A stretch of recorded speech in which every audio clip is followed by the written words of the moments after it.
Hey, what's up, guys? Welcome to another episode of Deliciously Decayed. I am Rick. And I'm Dev. We're at the Metropolitan State Hospital in Waltham, Massachusetts, also known as the Hospital of 17th. All right, let's do this.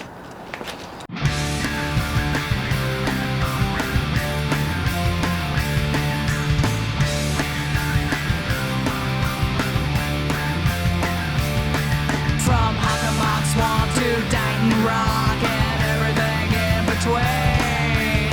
Petroglyphs and monoliths and things best left unseen. Bridgewater Triangle, dark and creepy quarters, haunted asylums, and don't forget the tunnels.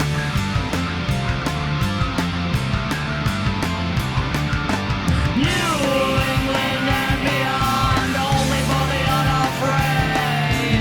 Take a dog journey down an untraveled path that's deliciously decayed. Deliciously decayed. Deliciously decayed.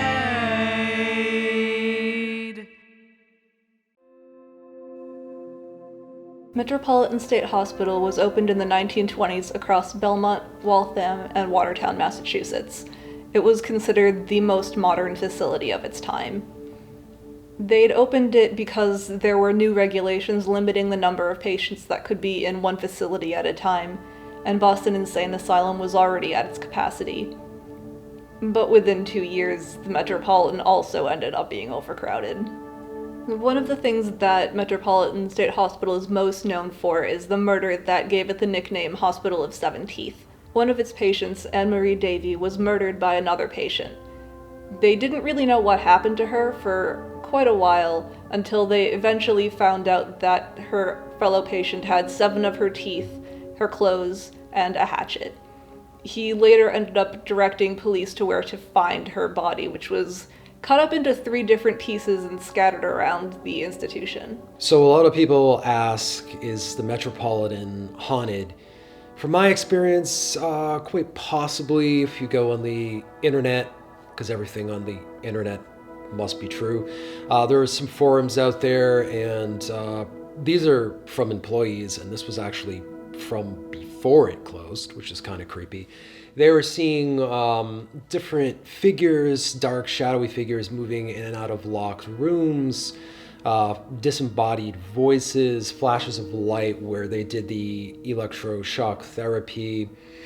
In the graveyard, people have seen orbs. They've felt these kind of, presences, out-of-body experiences, all sorts of stuff. So ghost hunters went down there, and they got very high EVPs, sudden changes of temperature, all that fun stuff. So yeah, something's definitely going on there.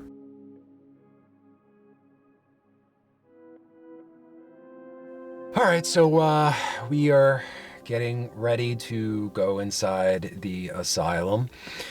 So last time I was here,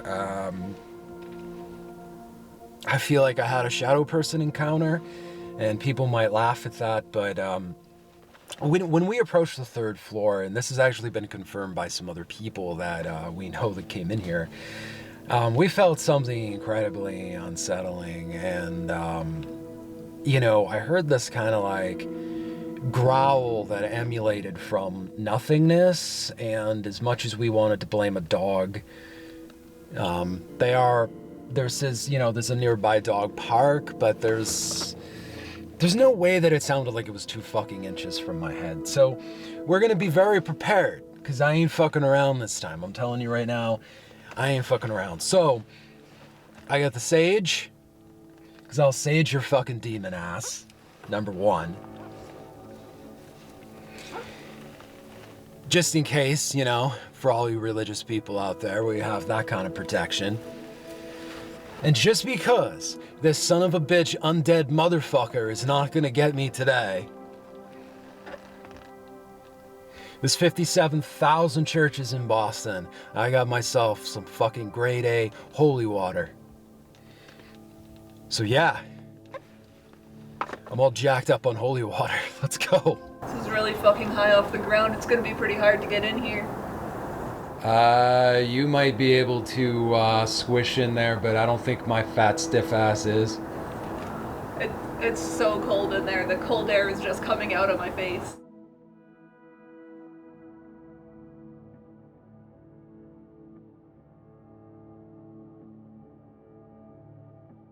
Pretty cool in there. It was pitch black, so I really couldn't see anything without a flashlight. But it was really interesting. What was a little weird though was just when I got towards the staircase, I could hear this sort of heavy, raspy breathing sound. I didn't actually see anybody else in the building, so that was a little creepy.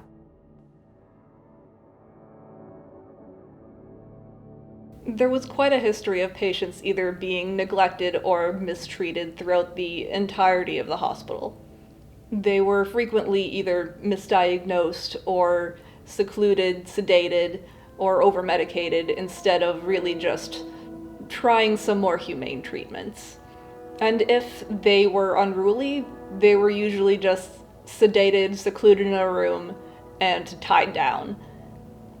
And if they continued to misbehave, the staff would threaten them to send them to Bridgewater State Hospital, which is where they kept the criminally insane patients. And it wasn't an idle threat, they really would do that. The hospital closed in 1992 due to a mix of the state's cost-cutting policies and the rise of the deinstitutionalization movement. This was a new set of ideas where patients would be better served in smaller, more community-based settings. Their needs could be more individually addressed here, unlike asylums. So now we're at the Metfern Cemetery, where they buried over 300 patients from the Metropolitan State Hospital and the Fernald Center, which we're hoping to cover in a future episode.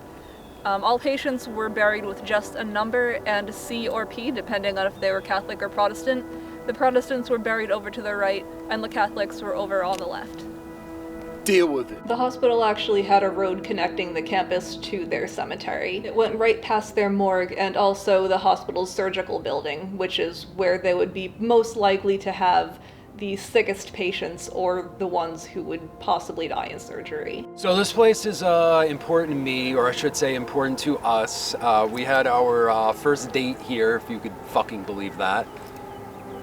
And, yeah, and about almost a year later, we're back here again, doing the same thing. So yeah, it was, I think it might be more awkward this time. I tried to be really cool and, you know, sneak inside and impress the girl, but, you know, I'm not gonna lie, I was sweating bullets with some noises I heard and other things. So we decided to come back today, and because we found love, the world has decided to unravel, and 2020 happened, and see, dogs are barking because they're going crazy, and the whole world went to hell because we got together. We caused 2020. We caused 2020, so sorry.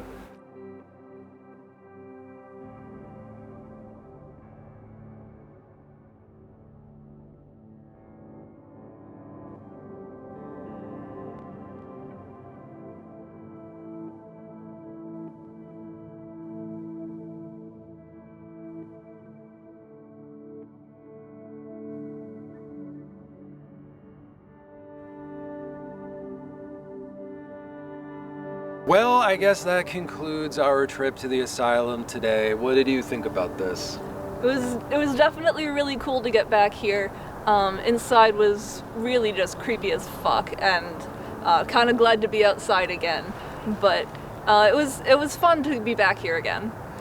To me, this is one of the most unsettling places I feel like we've been. It's very hard for me to describe the experience, but it's more, you know, in some places we kind of felt like we were being watched, but it's more here. It feels like you're not exactly welcome, which is interesting, and given its dark history, really is very intriguing. And being a filmmaker for movies, this is a challenge for me, you know, kind of going out there with a camcorder and, you know, being kind of a doing this guerrilla style. So this has been very interesting for us collectively. Yeah, and it's a new experience for me as well, because I've really never done any sort of recording or being on camera before, but it's been fun so far. But yeah, thanks guys. Give us that like, smash that sub button. I am Rick. And Dev, see you in New England's darkest corners.